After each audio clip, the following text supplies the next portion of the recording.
que causa o vício de verdade? É a química da droga, aquela força que parece, assim, quase impossível de resistir? Ou será que o problema está mais nas circunstâncias, no ambiente em que a gente vive?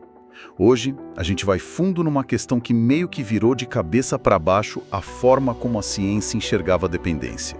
E para isso, o material que a gente separou é fascinante. Vamos mergulhar num experimento que virou um clássico, o Rat Park, o Parque dos Ratos. E depois conectar as descobertas dele com um outro estudo comportamental que é, olha, igualmente perturbador, o Universo 25. Exato. A nossa missão aqui é usar os dados desses dois experimentos para questionar aquela visão mais antiga, mais tradicional sobre o vício. A gente vai ver como o ambiente, as conexões sociais e até a falta de um propósito podem ser muito mais decisivas do que a substância química em si. Certo. Então, vamos começar pelo começo.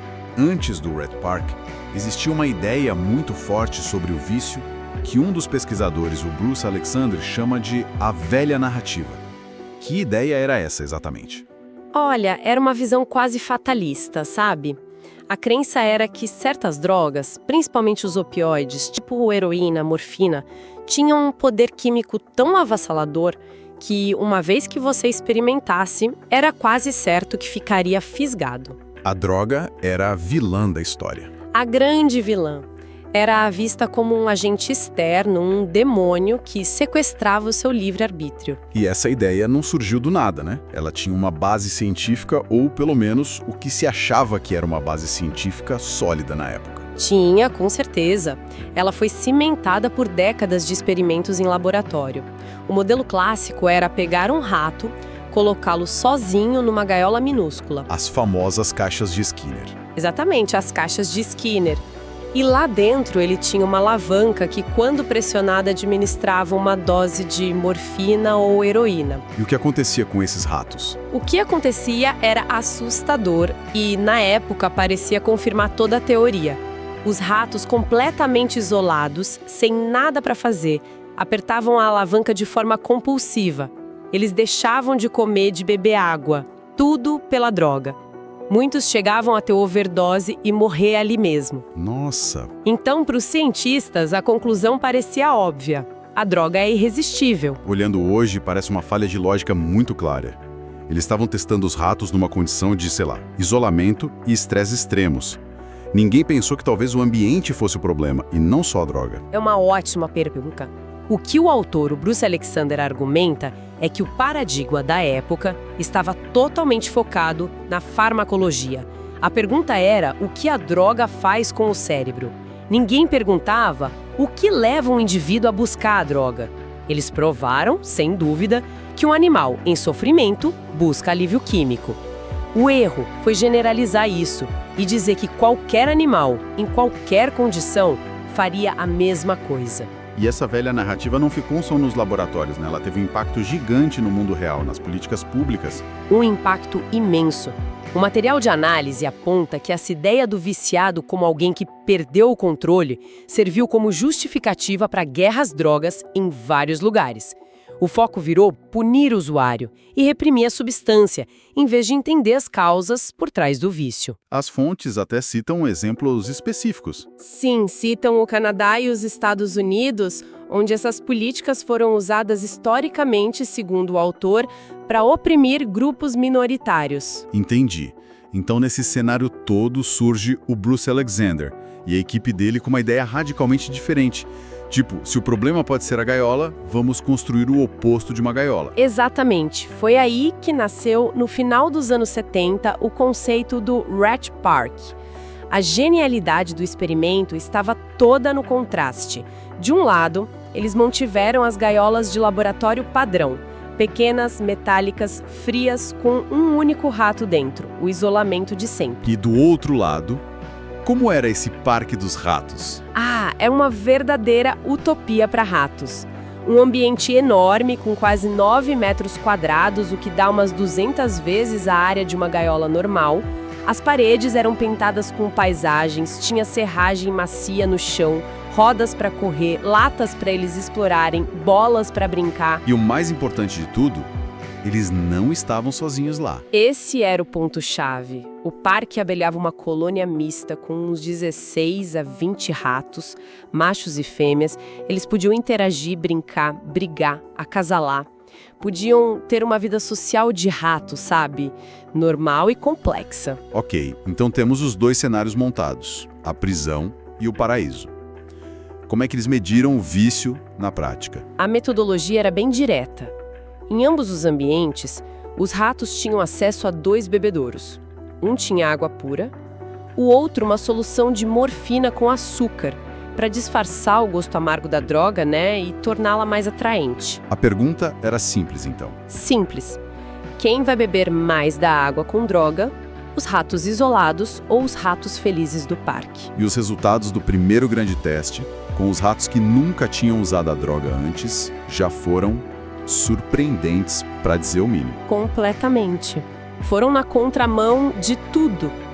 Os ratos nas gaiolas isoladas consumiram, em média, quase 16 vezes mais água com morfina do que os ratos que viviam no parque. 16 vezes. É muita coisa. É uma diferença brutal. E tem um detalhe interessante. Quando os pesquisadores aumentavam a concentração de açúcar, tornando a droga ainda mais gostosa, os ratos engaiolados bebiam ainda mais. Já os ratos do parque, eles nem ligavam. Eles provavam, notavam a presença da droga e, voltavam para água pura. Eles tinham coisas melhores para fazer, sabe? Então, o que a gente está vendo aqui já é uma virada de chave. A sabedoria da época dizia que a droga era tentadora por si só. Mas esse estudo sugere que, com uma vida boa e cheia de opções, os ratos simplesmente não se interessavam. O ambiente já parecia mais forte que a atração química. Exato.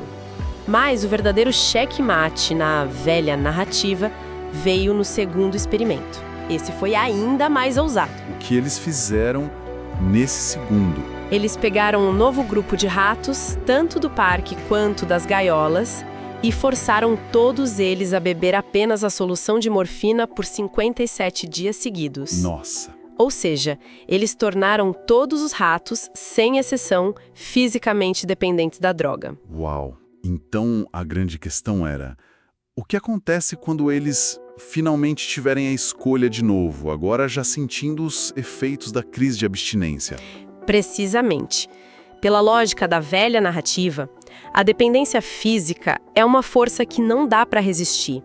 O corpo pede a droga para aliviar os sintomas, que são horríveis.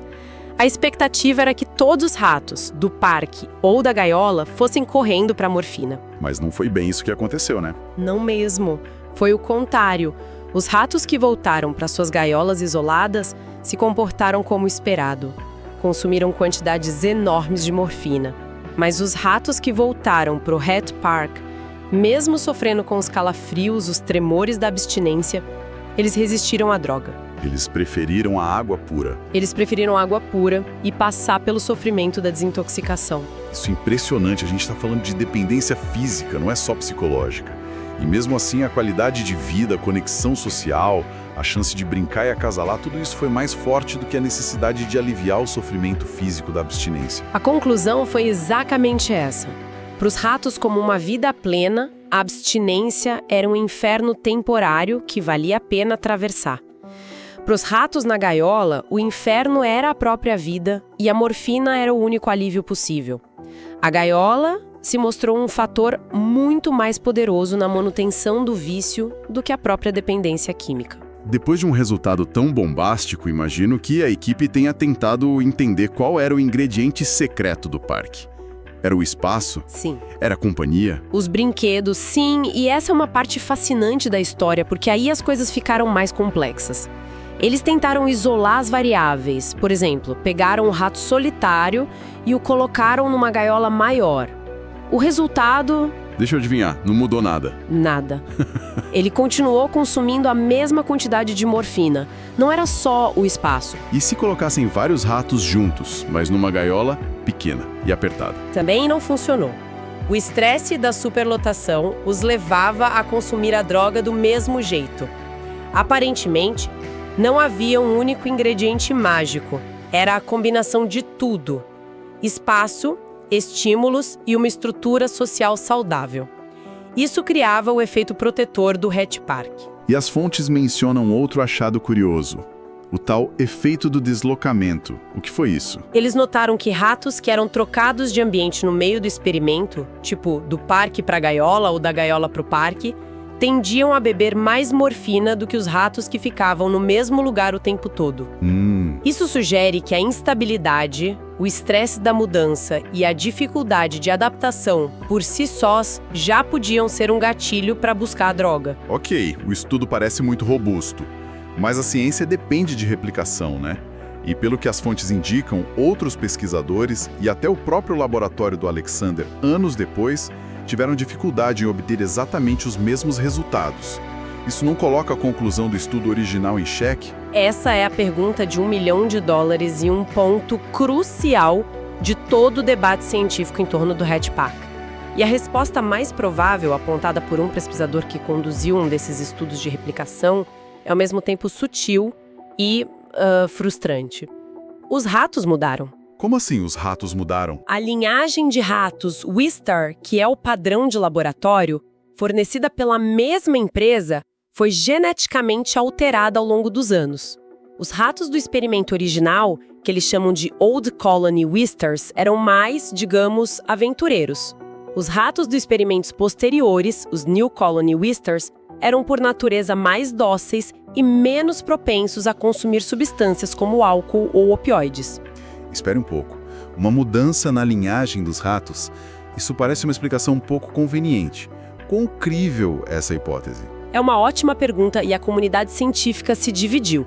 Mas o ponto do pesquisador era que essa nova linhagem era comprovadamente menos interessada em opioides em qualquer ambiente.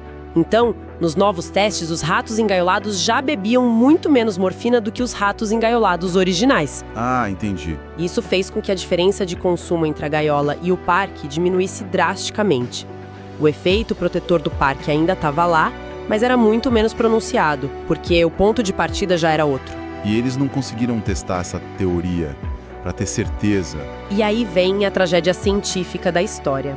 O laboratório do Alexander perdeu o financiamento e foi fechado antes que eles pudessem encomendar a linhagem original de ratos e provar de vez que essa era a causa da discrepância. Que pena. O mistério nunca foi 100% resolvido, então. Exato. Entendi. Mas mesmo com essa complicação, a ideia central do Hatch Park, de que o ambiente social é a chave, é muito poderosa. E isso me lembra o outro estudo que as nossas fontes abordam, o Universo 25. Ele parece chegar a uma conclusão parecida, mas por um caminho totalmente oposto. Exatamente. Se o Hatch Park compara um inferno com um paraíso, o Universo 25 do etólogo John B. Calhoun construiu apenas o paraíso. Ele criou uma utopia para camundongos. Eles tinham comida e água ilimitadas, espaço de sobra para ninhos, temperatura controlada, ausência total de predadores e doenças. A população deveria explodir e prosperar. E o que deu errado? Se eles tinham tudo do ponto de vista material, qual foi o problema? O problema, segundo Calhoun, foi o que ele chamou de ralo comportamental ou saturação social. A população cresceu tanto e tão rápido que todos os papéis sociais significativos simplesmente desapareceram. Não tinha mais necessidade de defender território, de cortejar fêmeas, de cuidar dos filhotes de forma organizada. A vida perdeu o propósito. E como os camundongos reagiram a essa perda de propósito? Se tornaram ou apáticos ou extremamente violentos. As fêmeas abandonavam os filhotes. E surgiu um grupo que o Calhoun apelidou de Os Belos, The Beautiful Ones. Os belos? Sim. Eram machos que, no meio daquele caos, simplesmente se retiraram da vida social. Eles só comiam, bebiam, dormiam e se limpavam. Não acasalavam, não brigavam, não interagiam. Eram corpos saudáveis, mas socialmente mortos. No final, a população inteira definhou e foi extinta. Que história sombria. Então, se a gente juntar as duas pontas, no Hatch Park, a gaiola era o isolamento, a falta de estímulo, de conexões. No Universo 25, a gaiola era um excesso de tudo, menos de função social e propósito. Nos dois casos, o resultado foi a autodestruição. É a síntese perfeita. Os dois experimentos, vindo de ângulos totalmente diferentes, apontam para a mesma verdade. Seres sociais precisam de mais do que apenas sobrevivência material. A gente precisa de conexão, de um papel para desempenhar, de um senso de propósito.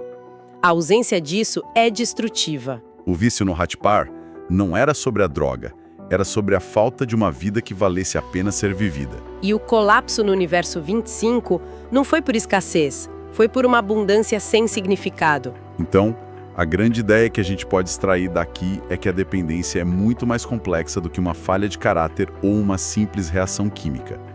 Em muitos casos, ela pode ser uma resposta, uma adaptação a um ambiente que se tornou insuportável.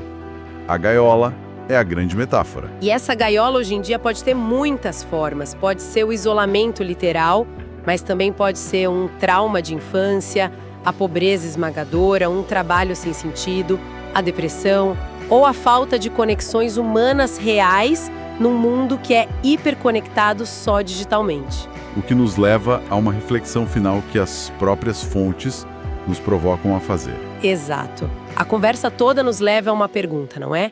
Se a simples exposição a uma droga poderosa, por si só, não é o que causa dependência na maioria dos casos, o que causa? E talvez mais importante, de que maneiras as pessoas que lutam contra o vício hoje podem estar, na verdade, tentando desesperadamente escapar de suas próprias gaiolas invisíveis.